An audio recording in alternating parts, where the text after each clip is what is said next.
We did it. Oh my word. Yeah. Whew. So it's kind of a pain in the butt. Ow. It is huge pain in the butt. Ow. But it worked. It did. Boom. And Jack, you want to twist all this? Yeah. All right, here. Good morning, everybody. Welcome back to Ray's World. If you are new to the channel, thank you so much for stopping in. Go ahead and subscribe, like, throw me a comment down. Let me know that you're new here. I really do appreciate you. If you've been around for a while, thanks for coming back around the block and sticking with me. I appreciate you too. Today's video, we are going to make a copper wire stripper. So I want to strip the plastic off of copper wire so that I can melt the copper wire. I've been online and I looked at a couple of videos on how to do one yourself. They're just pull through manual style using a razor blade. I want to modify it a little bit, some of the designs I've seen. I also want to show you the new workshop. I built a new bench this weekend. We don't have our loaf pan to melt copper yet, so I can't actually melt it, but I want to get this copper prepped so that we can melt it as soon as that loaf pan gets here, which I think will be tomorrow. Now, I know I'm going to get a lot of flack for this. This is perfectly good copper wire that I'm using. It is not scrap wire, but I don't have a use for it, so therefore it's scrap. Also, I just wanted to mention that if you have something you want me to melt for you, you can send it to me. I will melt it, I will pour it, and I will send it back to you. The only thing that I ask is that you send me a PayPal donation of whatever you feel it is worth to have it shipped here, poured, shipped back. If you cover shipping and nothing else, that's cool. If there's a little extra thrown in there so I can cover the cost of my Ray's World custom stamp, which I haven't gotten yet, but I'm trying to fund it, that's cool too. Whatever you feel it's worth, you send it to me PayPal. All the details are in the video description. Check it out. Let's see if we can get something built to strip this wire easily and efficiently.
All right, it is now a couple hours later.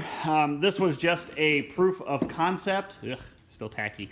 Just to see how it would work, I'm gonna pull all this apart and just trash it because, you know, that's just not really very nice. So I have this bucket, which had a whole bunch of skate wheels in it, and I was originally saving these for the bearings, but I thought, that right there would make the wire go a whole lot smoother. So I fiddle-farted around and I came up with that right there. And so what I've got is I've got this little rod, and it's too long, but that's okay, running in here to some wheels that are held pretty tight. They don't freely spin. They're fairly tight. There's a washer in between as a spacer. I got a little board here, and right here I've actually got a razor blade that's been epoxied to this piece right here, and there's a little slit that I made using this nice little saw, little flexible saw. It's not real great for making a straight cut, but for shortcuts it works all right. So I epoxied this to it, the blade's down in there, and then I screwed that to this entire assembly. And so basically what you have is this tiny little blade coming through. So the Romex is gonna hit that blade as these wheels spin, and it's gonna slice the top of that, and you're able to pull all three pieces, the ground, the neutral, and the positive, negative, whatever it is. I don't know, I'm not an electrician. The white, the black, and the copper wire straight out.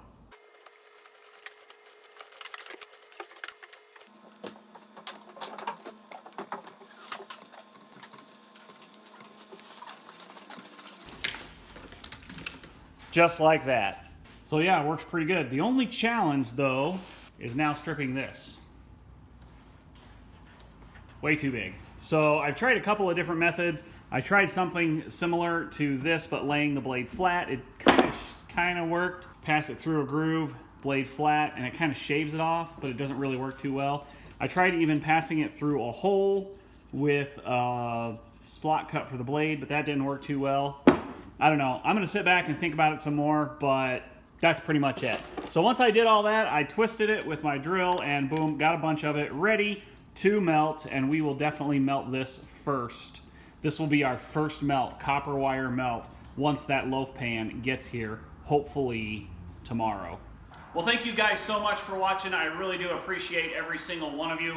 One of these days, we're gonna break down this sump pump. There's an aluminum casing right here with some copper wire in the middle. And then right here, this is an aluminum bike rack made by Thule.